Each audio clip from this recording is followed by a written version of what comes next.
On August 28, 2017, Bruce Coluccio showed up at 145 Dwight Avenue in Corning, New York to pick up his daughter's teammate for swim practice. The families regularly took each other's daughters to swim practice, and today it was Bruce's turn, so he knocked on the door expecting 14-year-old Charlotte Neurauter to answer. When that didn't happen, he peeked in the little window on the front door and saw what looked like a person standing on the stairs, just inside the house. He assumed it was Charlotte's mother, Michelle, but she wasn't moving, and knocking on the door didn't get a reaction. That's when he dialed 911, and when officers arrived on the scene, they found a situation that would end up not being what it initially seemed. This is Monsters.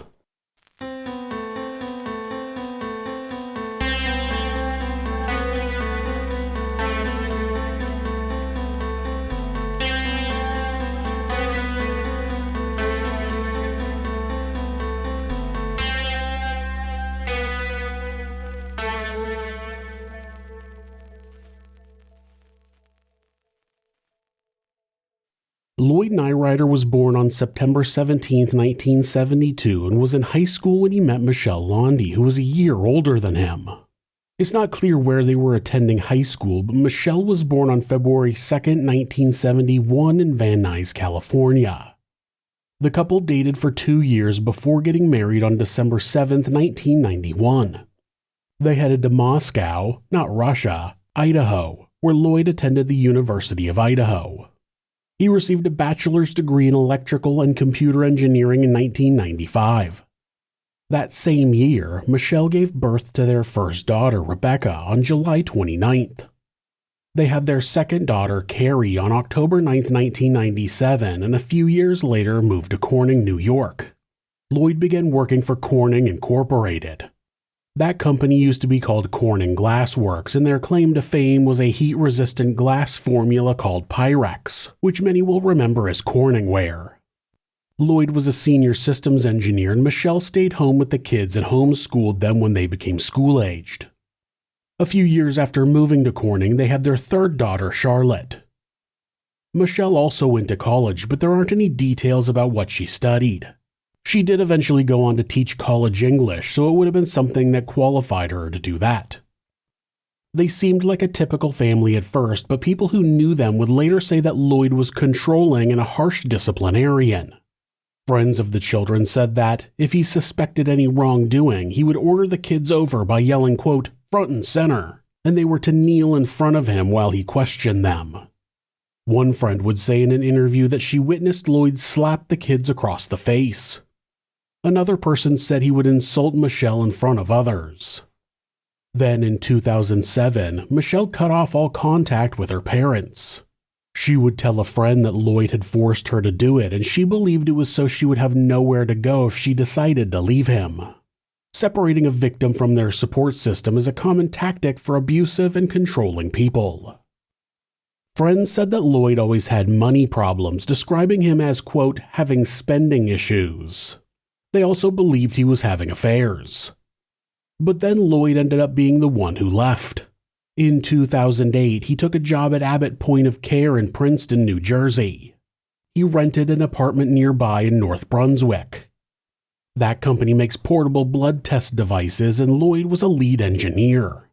He moved to Princeton and left his wife and 3 daughters behind. There's not much information about the following 5 years, but Lloyd divorced Michelle in 2013, and at that time he tried to get sole custody of the children, something it sounds like he failed at. That was when Michelle and the girls moved into a house on Dwight Avenue in Corning. From that point on, Lloyd relentlessly filed court motions to try to get sole custody of the children, and after Rebecca and Carrie turned 18, he continued to fight for Charlotte. It seemed his only motivation was to not pay child support. And why shouldn't he? He chose to move away and divorce their mother. Why should he not be required to pay child support? Over the next 4 years, Lloyd filed 26 motions against Michelle, which was a staggering amount. Michelle's lawyer said that 2 or 3 would be considered a lot, so 26 was unheard of. When Rebecca turned 18, she moved to New Jersey and started living with her father, and then when Carrie turned 18, she started college at the Rochester Institute of Technology. With them away from their mother, Lloyd began the process of turning them against her. It was reported that after a while, Rebecca and Carrie began trying to turn Charlotte against their mother too. Lloyd had convinced them to tell her that Michelle was crazy and an unfit mother. During those years, there are multiple reports of Michelle notifying the police of harassing behavior from Lloyd. They include being at her house when he's not supposed to, threatening her and calling her names over email, filing false reports to Child Protective Services, violating a protection order, and even calling credit card companies and changing the address on the account so he would get her bills. There were also reports of confrontations between Michelle and her daughters. Once Charlotte got mad and kicked a hole in a wall. Once Carrie called the police and claimed Michelle hit her with a car. When Michelle was interviewed, she said that she and Charlotte were about to leave for church when Carrie showed up and stood behind her car. She said she started backing up very slowly and eventually Carrie moved. Carrie began hitting the car and yelling at her mother, a story that was backed up by Charlotte. When the officer spoke to Carrie again, she said that the bumper did hit her just above the knee as the car was moving backwards, but it didn't injure her. She still wanted to press charges, and so Michelle was arrested for reckless endangerment and released without bail. I couldn't find any information about how that case concluded, but it was likely used by Lloyd in his attempt to get full custody of the children. With everything that Lloyd had been doing to try to get custody of any of his children, it was a shock when he didn't show up to a court appearance on August 25, 2017. He didn't cancel or ask to reschedule, he just didn't show up, and because of that, the court dismissed his petition for sole custody. The following day, Saturday, Michelle was at the local elementary school with Charlotte and some friends when she told Rose Coluccio that Lloyd hadn't shown up and the court dismissed the petition. Rose said Michelle was in good spirits. Lloyd would later claim he thought he was appearing by telephone and it was a misunderstanding, but the court said they tried to reach him when he failed to show up and he did not answer. On Monday morning, it would become clear why he had failed to show up. Hi, this is Bruce Coluccio in Corning. Had something strange happening at a friend's house that I don't know what to do about. We're supposed to be picking up the daughter from swim practice. I'm sorry, it's odd. I looked in the front door and I thought I saw the mother standing in the stairway, but she's motionless. And I'm concerned. So she's just standing there, not moving? It's kind of hard to tell. It's dark. I can make out her outline. The Coluccios had met the Neurauters through the swim team. Their daughter was a swimmer just like Charlotte, and they would regularly give each other's kids rides to and from swim practice. At about 3:45 p.m., Bruce Coluccio arrived at Michelle's house to pick up Charlotte for swim practice, and he got no answer when he knocked on the door. When he peeked in the window on the front door, he could see a figure on the stairs, but they weren't moving. He called 911 and then drove his own daughter to swim practice before returning and meeting with an officer from the Corning Police Department. That officer looked in the same window and saw what looked like a human figure standing on the stairs, but when he opened the door, it was clear that the person was hanging from their neck. When he checked for a pulse, he found none and the body was cold and stiff. The victim was identified as Michelle Neurauter. Obviously, the initial thought was that Michelle had taken her own life, but that would quickly come into question. The police chief looked at the victim's injuries and immediately knew they weren't self-inflicted. Michelle was found with a cord, like parachute cord, around her neck, but she had a very distinct bruise across her chin that perfectly matched that cord. He said that it looked like someone had come up from behind Michelle and attempted to strangle her, but first had the cord up over her chin, pulling hard enough to leave a very clear bruise.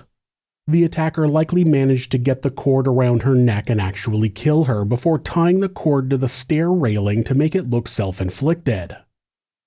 The other concerning detail for the investigators was that Charlotte was not in the house.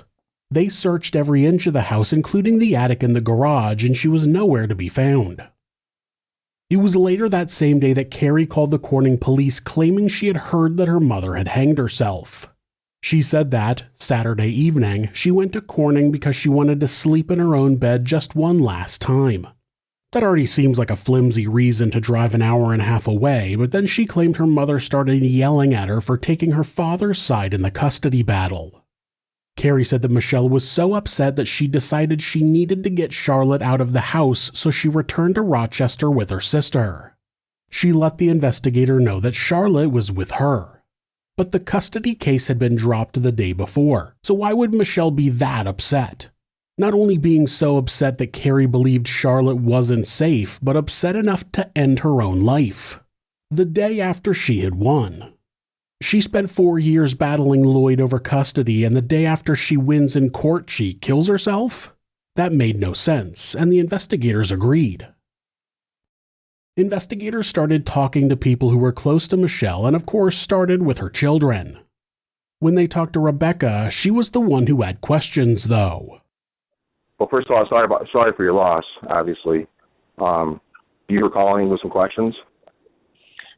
Yes, I need to get a few things in order now that my mother's passed.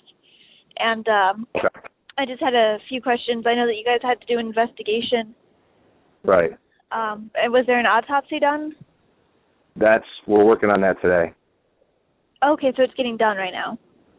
Yeah, well, I don't know if it's getting done today. It's just we're working on. Hopefully, we're hoping that it would be done today. Okay, I see. Understand my situation, though. It's an ongoing investigation, and you and me don't know each other, so for me just to talk too much openly over a phone line with somebody, you understand? I mean, okay. I understand. Are there, am I allowed to enter the home where she was found? She has a lot of documents that, life insurance possibly, or maybe a last will that I need to look for, and that they would all be at her house. I know as of now, I believe the police are still holding the scene as far as allowing anybody to come and go. They'll probably at least wait for that until the autopsy is done. That's why I'm hoping that is completed today. Okay. That was quite a nonchalant conversation about her mother's death. I need paperwork from the house. She did go on to say she didn't have a close relationship with her mother, but yikes. She also mentioned multiple times that Carrie had taken Charlotte from the house because she feared for her safety, since Michelle was so upset. You know, after winning in court. During the call, Rebecca was driving from New Jersey up to Rochester to meet with Carrie and Charlotte. It seemed that Lloyd had gotten his wish of getting custody of his youngest daughter. How convenient. The detective had asked to speak with Lloyd, but he was driving, so he agreed to call the detective back later. Have you had any contact with Michelle at all, or was the last time you spoke with her? Well, not much contact, honestly. The last time I spoke with her, I couldn't even say. It would be the last time we were in court, honestly. Okay. Well, do you remember roughly? I guess that's what I'm trying to figure out, what was going on with her personally, and if there's. I guess your daughter was speaking of some kind of issues that she had in the past. I was kind of hoping to get some clarification from you about that as well. What is, can you tell me a little bit more about her? Well, sure. I guess I think one of the things you asked about was what was that about in court? But no, I just asked the last time I guess you saw her or you've been around her. You said it was in court. How long ago was that? Right. It had to be 5 weeks ago, maybe. I could look up the date. It was before Magistrate Crosby in Bath. We were trying to settle some support issues, and in fact, there's more support issues still ongoing. So you're going to family court in Steuben County? Correct. Okay. What was Go ahead. Oh, the essence of that litigation was it was a couple of parts. One was she made a claim that the life insurance that I was providing on myself did not meet the standards of the divorce agreement. Okay. And so in short, she sued me for that. It's always a red flag when someone is questioned about a death and they immediately explain how the victim had wronged them. Tell me about the victim. Well, they wronged me this way and that way. As far as Lloyd should have known, Michelle hanged herself, so most people's first reaction would be to explain their state of mind. Even if you weren't getting along with someone, if you weren't involved in their death, you generally wouldn't think to paint them as the bad guy. Before even getting into where everybody was around the time of Michelle's death, Lloyd made sure to tell the detective that Carrie had wanted to stay with her mother one more night before returning to college, but Michelle was supposedly really nasty to her. And he doesn't stop. He described Carrie and her boyfriend Kyler Freeze having spent Thursday and Friday night at Michelle's house in Corning, then moving her stuff to Rochester on Saturday. Lloyd clarified that Kyler didn't stay at Michelle's house as he lived in Corning, and what followed was this. Okay, Kyler lives in Corning. Yeah, he lives in Gotcha. Corning also. Okay. So does he go to school with Carrie as well? Well, that's the subject of the whole family court matter. Carrie claims to live with me in Princeton now. But for a college student, that's mainly a paper exercise, right? What address do you put on your bank statements? Right. And that led to a lot of friction with her mom. Gotcha. But, Carrie felt the need to do that because she wasn't being supported by being on her mom's household. Her mom refused to provide things like to work with her for financial aid and to help her out while she was at college. So she said, why am I doing this? I'll be part of Dad's household. That did not answer the question. The detective asked if Kyler went to school with Carrie, and Lloyd proceeded to describe Michelle being a bad person with a story that had nothing to do with the question. Again, it's a red flag when the first thing a person wants to do is badmouth the victim. Lloyd spent most of the call describing how bad of a person Michelle was, and I can't speak for him, but to me it sounds like the detective definitely noticed what was going on. Outside of bad-mouthing Michelle, he told the detective that he went to Rochester to help Carrie move, then stayed in a hotel that night and drove straight to the Newark airport the following morning to catch a flight to California where he had a job interview. That would be Lloyd's alibi. He was at the hotel Saturday night, then flew to California the following day. Clearly, he had no opportunity to kill Michelle in Corning. On the 30th, one day later, Lloyd headed to the county courthouse near Corning to terminate his child support. It was the first thing Lloyd decided he needed to do after his ex-wife's death, which some thought was suspicious. I think it's weird because why would you think you needed to do that? Michelle was dead. Lloyd wouldn't have needed to make his child support payments. Who would he be paying? Either way, investigators ran into him there and interviewed him in their car. There they went into the timeline of events for him and Carrie the weekend of Michelle's death. Now, the video is time-stamped, but the date is not correct. It says it's the 31st, but it's the 30th. So, Mike would tell you check in, then what? Then I started to work on a presentation. Okay. So I'll tell you something that I've been keeping secret because I didn't want my employer to know, but I got invited to a job interview out in California. Worked on a presentation for job? Interview. What's that mean? You got a job interview for a new job. Okay, so someone offered a job to you? Yeah. Okay. I might. What was that situation? The company, I guess, the California? Yeah. What was that? Stryker. Stryker. Okay. Stryker Medical. Is that what? Okay, medical. Yeah. All right. And then, so you already knew you were going to go to that by then? I did. Yeah. Okay. So that was planned. When was the interview supposed to happen? Monday. Okay. I text a little bit with Carrie. I say, do you want to have dinner? Why don't you come to the microtel? Okay. So she drove over. Text to Carrie? Yeah. Go to dinner? Yeah. Yeah, she comes over alone. And then we drive to the Olive Garden. Eat dinner. Eat dinner and you leave there? After 8:30. So you have to bill for leaving, it's what, 8:37? Yeah. And well, from there, where do you guys go to? Back to the hotel. Okay. You drive your Prius? Yeah, I drive the Prius. Okay.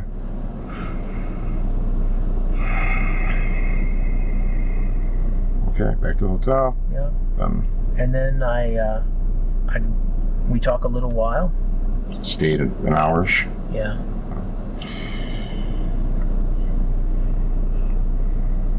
Did you... All right, so you say goodbyes in the car? Yeah. And then, or out to the car. Yeah. And then she leaves. Then when you go back to the hotel? Right. Yeah. Rest of the presentation and sleep, and I guess, and nothing until I invited her to breakfast the next morning. It's during this interview that Lloyd really hammers home his alibi, which relies on the investigators believing that he was in the hotel room the entire evening of Saturday, August 26th until the morning of Sunday, August 27th. Well, after she walks out, do you go right back to the room? I think I got something from my car. Okay. And that was it. And then went back inside. And you go back to the hotel room, and you know what time you went to sleep? It's probably 11-ish, 11:30. 11:30 to bed. You know what time you got up? About 6:30 or 7. I mean, from 11 to 7, then you're in the hotel-ish? Yes. All right. By yourself? Yes. Lloyd confirmed that he was in the hotel room from 11 p.m. to 7 a.m., and that's good for the detectives, because there are more than enough cameras inside and outside of the hotel that they can easily verify that. The following morning, Lloyd said that he invited Carrie to the hotel for breakfast and that she showed up with Charlotte. One of the details that was brought up by the investigators was why Michelle hadn't seemed to have any problem with Carrie taking Charlotte from the home that evening. I'm just kind of surprised Mom would, I guess she's all worked up about this. She's obviously in the past, she herself's called law enforcement. I'm just wondering why she wouldn't call if she wasn't agreeing, I guess, about the Charlotte leaving. You know what I mean? That's what I thought too. She's real big about not letting her go. I guess protective, right? Would you say she's a protective mother?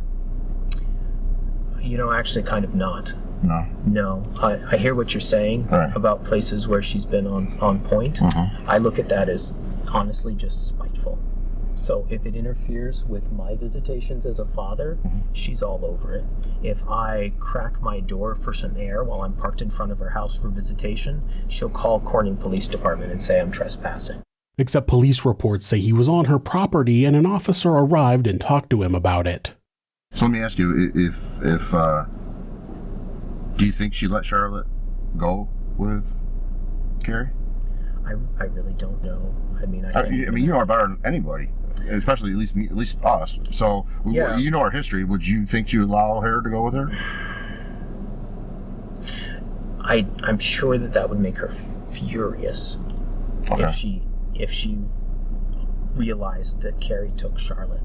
Okay. So I don't know if she knew. I don't know if she knew, or if she figured it out after a few minutes, or if she figured it out later. Mm-hmm. I mean, because I wasn't there. For all I know, Michelle calmed down, went back to sleep, and didn't realize Charlotte was gone until morning. Right. Okay.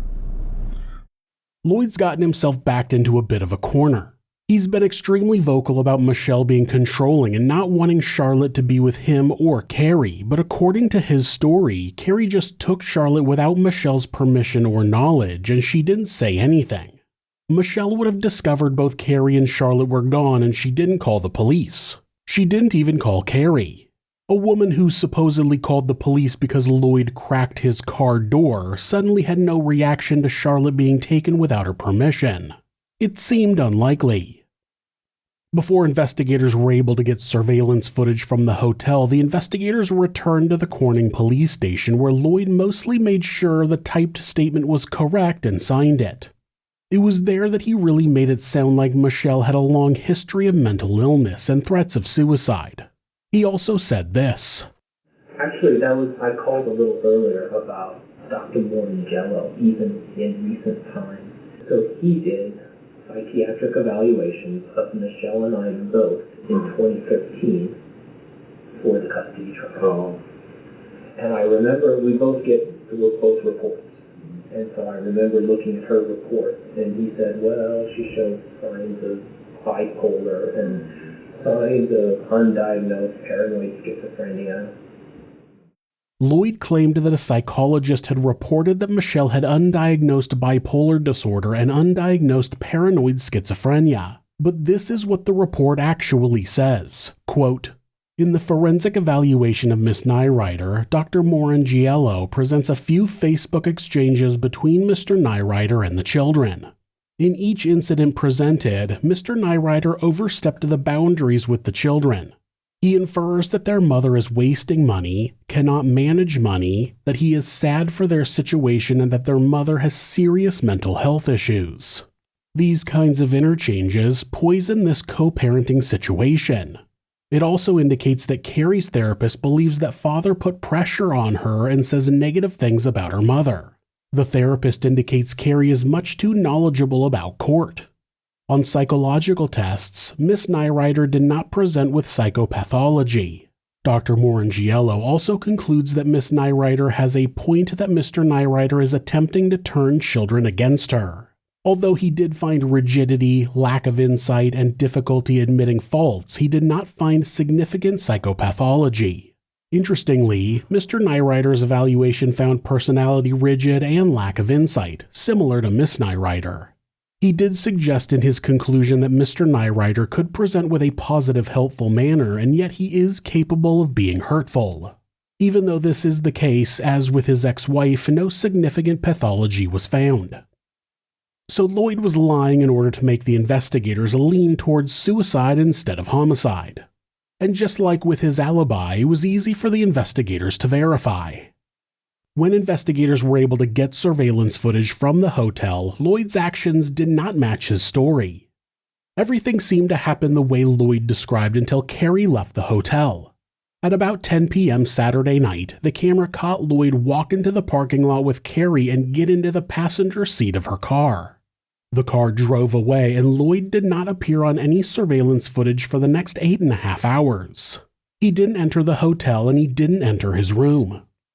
At about 6:30 the following morning, Lloyd was seen on the camera in the parking lot walking from somewhere off-screen. He went to his own car, got something out of it, and entered the hotel. He can be seen on the camera in the hallways outside of his room, entering his room. He had been gone all night. The authorities were obviously suspicious of the discovery that he had lied about his whereabouts the evening of Michelle's murder and made him the prime suspect, but they also believed Carrie was somehow involved. With that information, investigators were able to get a warrant to tap Lloyd and Carrie's phones. They talked to each other regularly, but never said anything incriminating, so in order to give them a little push, a detective called Carrie and told her she needed to come in for questioning again because they had new evidence. That made Carrie worry, so she called her father for advice.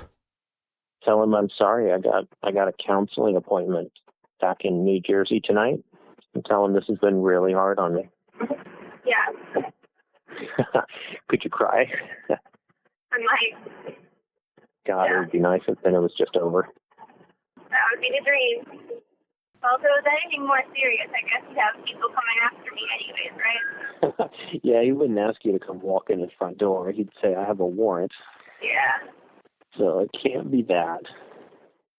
It's clear that Lloyd and Carrie don't want to talk to investigators, and Lloyd even suggests Carrie try to cry during the interview. It was more confirmation that the father and daughter had worked together to kill Michelle. During that time, investigators had seen the report from the psychologist that didn't match Lloyd's claim, and they had discovered that he was in a lot of debt. Not only was he able to stop child support payments, but he was trying to collect a $250,000 life insurance policy on Michelle. Despite the incriminating evidence, it took a while to get either of the two to crack. When they were re-interviewed, Lloyd continued to insist that he was in the hotel all night. Carrie was re-interviewed, and it was still mostly talk about Michelle being aggressive and unreasonable. At one point, Carrie made fun of her mother's lawyer, saying, quote, "For all the money she was spending, you'd think she would have gotten a better lawyer." The Corning police brought in the FBI and they interviewed Lloyd, but it was basically more of the same. While talking to FBI agents, though, they brought up another good question about Carrie taking Charlotte from her mother's house. And the main question I have is, she never told you she had Charlotte?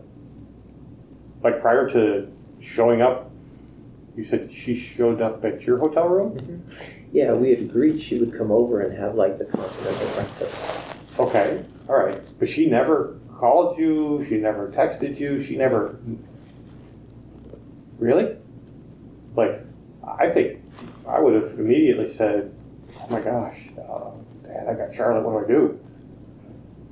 Yeah, we just had a huge fight with Mom, right? You no contact from her until she shows up at the hotel the next morning? And I was shocked. Yeah. Did you ask her why she didn't call you? Or? I guess not that exactly. I had all kind of other questions. But, I mean, I assume in the past she's contacted you when she's had trouble with Mom. Mom and I just had a big fight. Right? Isn't that what you do? You go to the other parent when you've had a fight with the one parent? Sometimes it has happened that way. Okay. Not only did Michelle not contact anyone about Charlotte being removed without her permission, Carrie also never told her father she had taken Charlotte. She got in a huge fight with her mother, worried enough about Charlotte's safety that she removed her from the home without permission and didn't say a peep to Lloyd about it all night. She just showed up at the hotel the following morning. It was almost like she knew she didn't need to call him because he already knew. When investigators informed Carrie that the evidence showed that her father went to Corning with her Saturday night, she finally told them the truth. On January 24, 2018, they brought her into the police station where she explained exactly what had happened. I don't remember,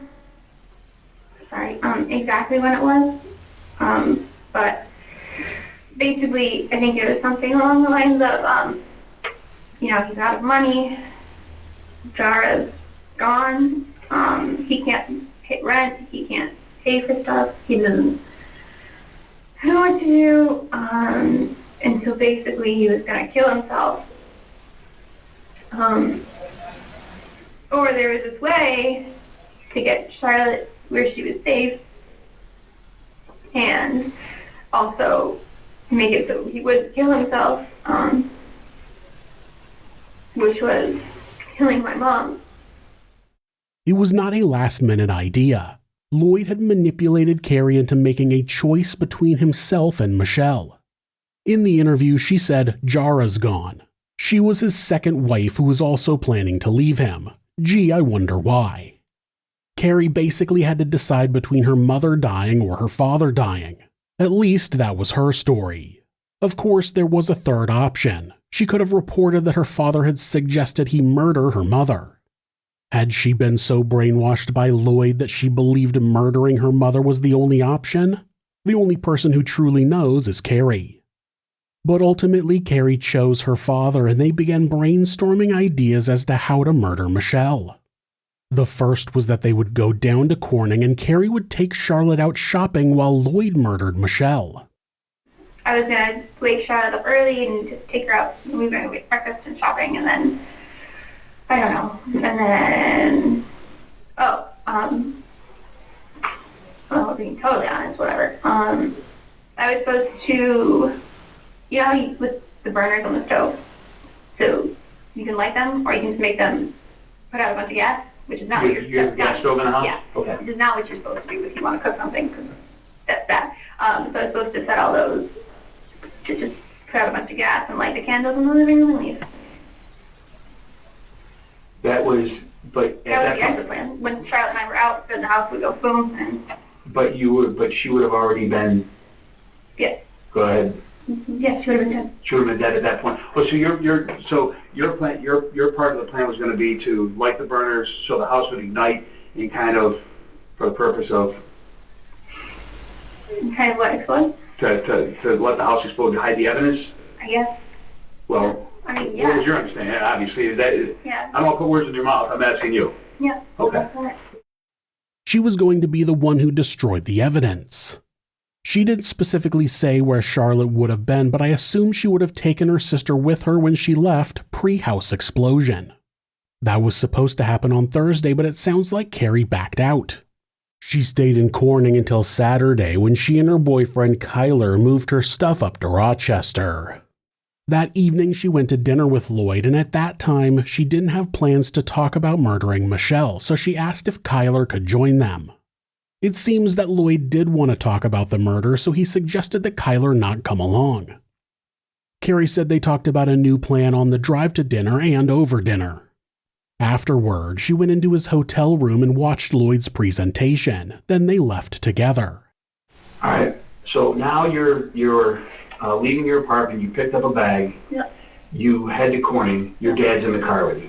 Yep. Where is he seated at this point? Passenger seat. Passenger seat. You guys are driving down. Yep. Okay. You get to Corning about what time?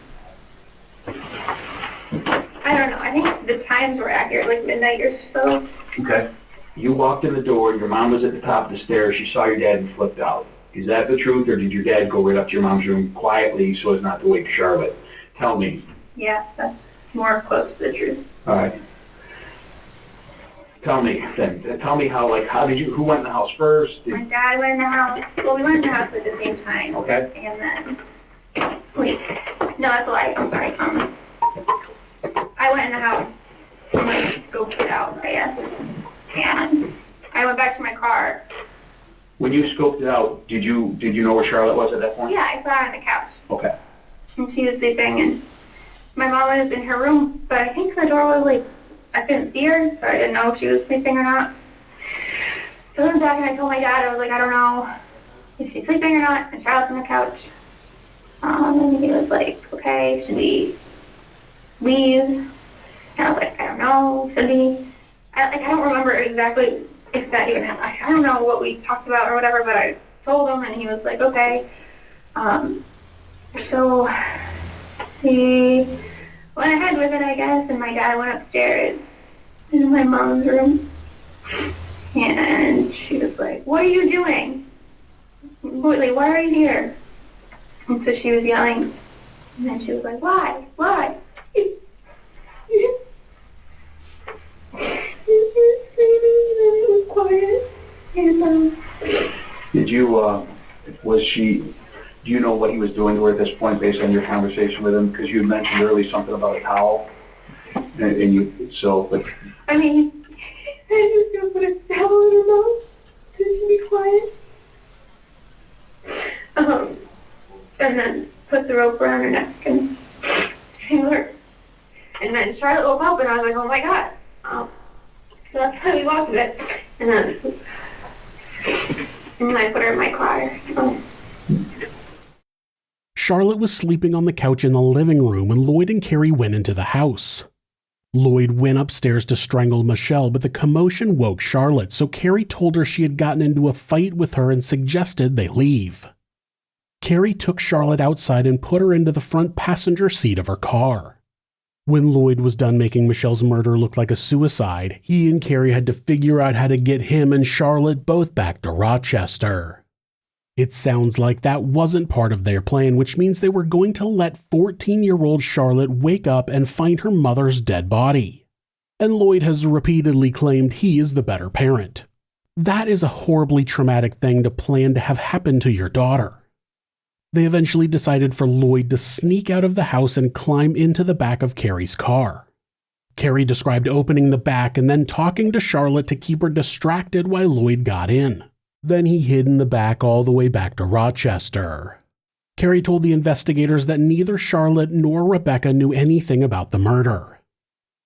Carrie went back to her apartment and let Charlotte go to sleep inside. Then she drove Lloyd to a Tim Hortons across the street from his hotel, which is where he was walking from in the surveillance videos that show him returning. Then she went home, woke up Charlotte, and drove back to the hotel for breakfast. Now that investigators knew the truth about what had happened to Michelle, they were ready to arrest Lloyd, who had been scheduled to show up to the police station in New Jersey for a polygraph. Of course, when he was asked if he would take a polygraph, he said he was happy to. Why wouldn't he? He had nothing to hide. Unsurprisingly, he never showed up to that appointment. Investigators were still tracking his phone, though, and they saw his phone ping in a parking garage in Princeton. When officers arrived, he ran to the roof and threatened to jump to his death. That just annoys the shit out of me. This whiny bastard used suicide to manipulate his own daughter, and now he was trying to use it to manipulate law enforcement, but there was no way a massive narcissist like Lloyd would ever kill himself. He cried suicide to get his way and didn't give a shit who he hurt in the process. When Lloyd turned his back, one of the officers tackled him and he was placed under arrest. Of course, Lloyd continued proclaiming his innocence, but eventually Carrie made a deal to testify against him in court. Carrie had been charged with second-degree murder for helping her father with the plan, and she agreed to plead guilty to a lesser charge in exchange for her testimony. But during her deposition, her story slightly changed. But at some point, I think I went upstairs and I was like outside the room, and my dad. So you did eventually go upstairs? Yeah, eventually, because it had been quiet for a while, and I was like, I don't know what's going on. So then, he opened the door. My mom was laying on the floor, and he said he needed my help lifting her to get her over the door, to get the rope over the door to tie it on the other side. So I tried to help lift her, but I'm kind of a little person. Sure. So that didn't really work. And then, so then he was like, okay, well, we have to figure out something else. And I was freaking out. I was like, should I just call the police? Like, I was like, I'll just call the police right now and figure something out. And he was like, no, we have to figure this out. So then he tried to tie the rope around the banister, and then but it was like he was pulling on it, but the whole banister is bending. It wasn't made very well, the banister. It's pretty old, so it was like bending a bunch. And I was like, no, that's not gonna work. Don't do that. Then we dragged her around the corner, and he tied the rope to the one prong of the banister and lifted her up and put her over the side. Sorry. That's okay. Carrie admitted that she had actually helped her father move Michelle's body to the stairs. She had physically handled her dead mother's remains. Still, she was given a plea deal for second-degree manslaughter, and Carrie Neurauter was sentenced to 1 to 3 years in prison. On top of Carrie's testimony, Lloyd's DNA was found on the pajamas that Michelle was wearing when she died. It was DNA from skin cells, meaning Lloyd had significantly manhandled Michelle's clothing, something that would be impossible if he hadn't been there that night. When Lloyd learned about that evidence, he was offered a deal to plead guilty to first-degree murder and be sentenced to a minimum of 15 years to life. Lloyd took the deal and was required to allocute exactly what happened during the murder. Of course, Lloyd being Lloyd, he started off by blaming Michelle for the murder. He said that he had to do it because he believed she was a danger to their children. An ironic statement, since between the two of them, he was the only one who had committed murder and gotten one of their children arrested. He murdered Michelle, he manipulated Carrie into helping with a murder, and he planned on letting Charlotte discover her mother's dead body. Tell me again, who was the danger to the children? Lloyd did admit to manipulating Carrie into helping him with the murder. The judge saw Lloyd for what he really was, a selfish man who blamed everyone else for his problems, going so far as to blame the victim for her murder. He sentenced Lloyd Neurauter to life in prison without the possibility of parole. The prosecutor definitely believed that Carrie had been brainwashed by Lloyd by using parental alienation. Lloyd told his children so many bad things about Michelle that they began to devalue her life, enough for Carrie to accept murder as a valid option. One of those instances was when Michelle bumped Carrie with her car when she was backing out of the driveway. It's believed that Lloyd convinced Carrie that her mother had tried to run her over, something that does not match the police report made at the time. He was able to manipulate Carrie into believing that Michelle was that physically dangerous and the only way to save Charlotte was to kill Michelle. Now, after watching and listening to hours upon hours upon hours of interviews with Carrie, it's hard not to notice how much she seemed to not care about her mother's death. She seemed bright and cheery, and the only time she cried was when she got caught. And even that burst of emotion didn't last long, and after describing the murder of her own mother, she was quickly back to answering questions matter-of-factly without showing any ounce of remorse. Now, that's only my observation, and the only person who knows how manipulated Carrie really was is Carrie. Carrie was released on parole on January 16, 2020, having served her time. Her life after prison has remained private. Lloyd will remain locked up for the rest of his life. He will not be around the children he claimed he was protecting, and, though I don't know how his daughters feel about him now, I can only hope they see him as the selfish, manipulative monster that he is. Thanks for watching This Is Monsters. New episodes are uploaded twice a week on Mondays and Thursdays.